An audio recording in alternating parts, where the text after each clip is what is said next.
जीवं जीवं दव्वं जिणमणमसहेण जेणणीदिट्ठं ते विन्दविन्दवन्दं वन्दे तं सर्वदा शिरसा। आचार्य नेमीचंद जिनवर भगवान को नमस्कार करके इस ग्रंथ की रचना कर रहे हैं। हमने पहले अधिकार में देखा कि 27 गाथाएं हैं, जिसमें से हमने 20 गाथाओं में जीव, पुद्गल, धर्म, अधर्म और आकाश का वर्णन किया। 21वीं गाथा से काल द्रव्य के स्वरूप का वर्णन हुआ। 22वीं में काल द्रव्य के प्रदेश बताए गए। 23वीं गाथा में द्रव्य और अस्थिकाय के भेद का वर्णन हुआ। आज हम गाथा 24 व गाथा 25 का अध्ययन करेंगे।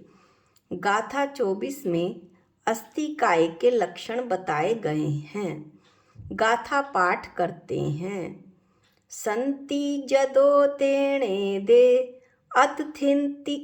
अतथिति भड़ंति जिणवड़ा जम्मा काया इव बहुदेशा तम्हा कायाय अथिकायाय।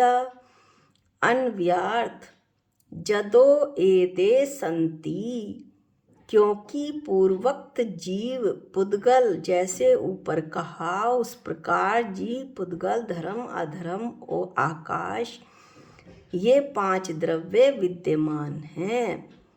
तेण इसलिए, जिणवरा जिनेश्वर, अतथिति इनको अस्थि हैं ऐसा, भड़ंती कहते हैं, या और जम्हा काया इव, क्योंकि ये काय के समान बहुदेशा बहुप्रदेशी हैं। तम्हा काया इसलिए इनको काय कहते हैं, या और अस्थि काया, अस्थि और काय दोनों को मिलाने से ये 5 द्रव्य जीव, पुद्गल, धर्म, अधर्म और आकाश अस्थिकाय होते हैं। भावार्थ ये है कि 5 द्रव्य नित्यम संति हैं, अर्थात निरंतर रहते हैं, इसलिए इनको अस्थि ऐसा जिनेंद्र भगवान ने कहा है।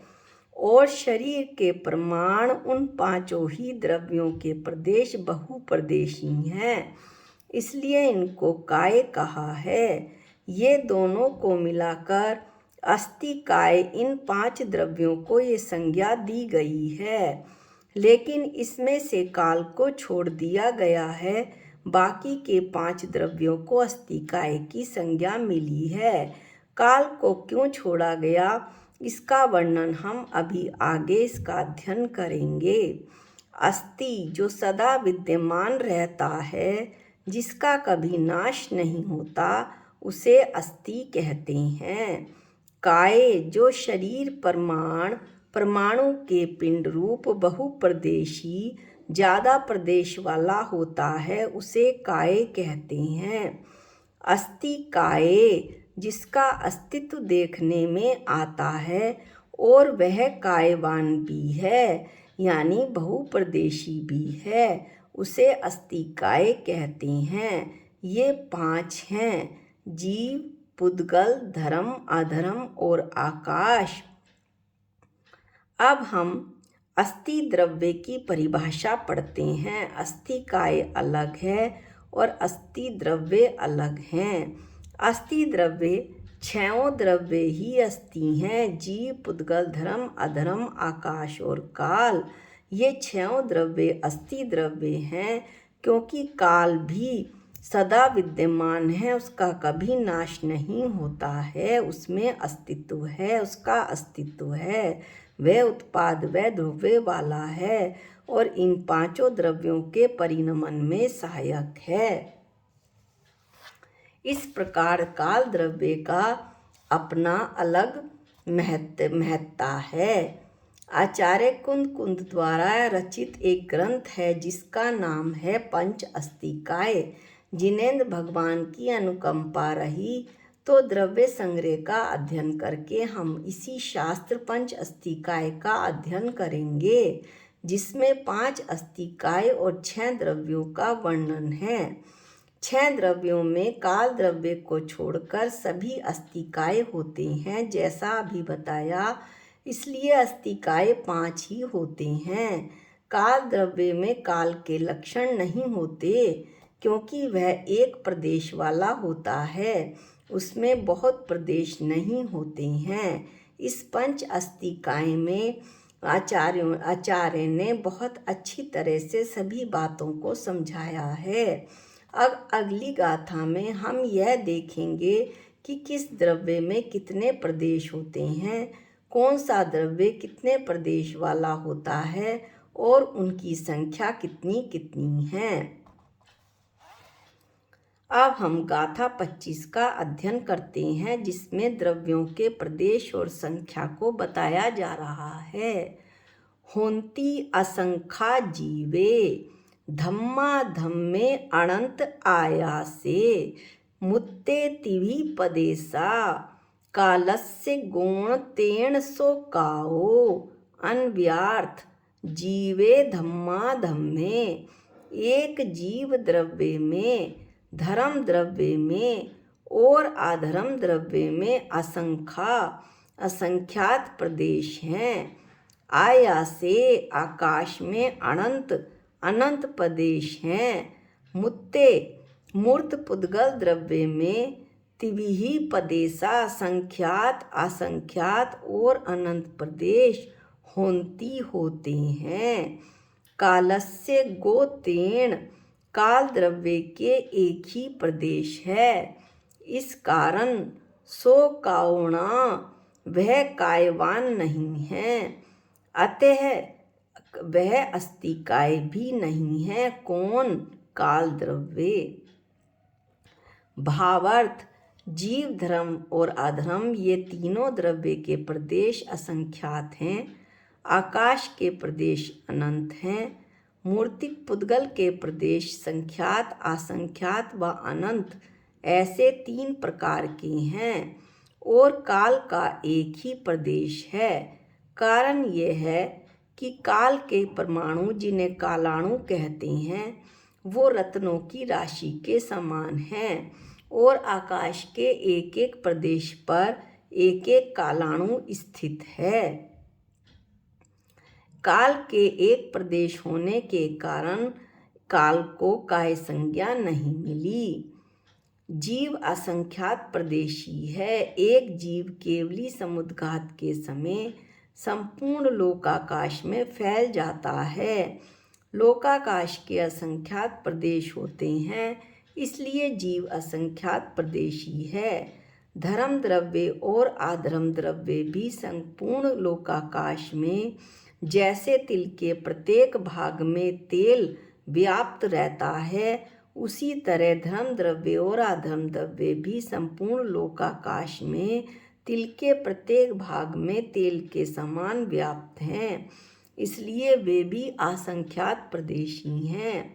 आकाश के अनंत प्रदेश हैं। क्यों? क्योंकि वह लोकाकाश के बाहर भी आलोकाकाश में भी है और उसकी कोई सीमा नहीं है। पुद्गल द्रव्य के संख्यात असंख्यात और अनंत प्रदेश होते हैं।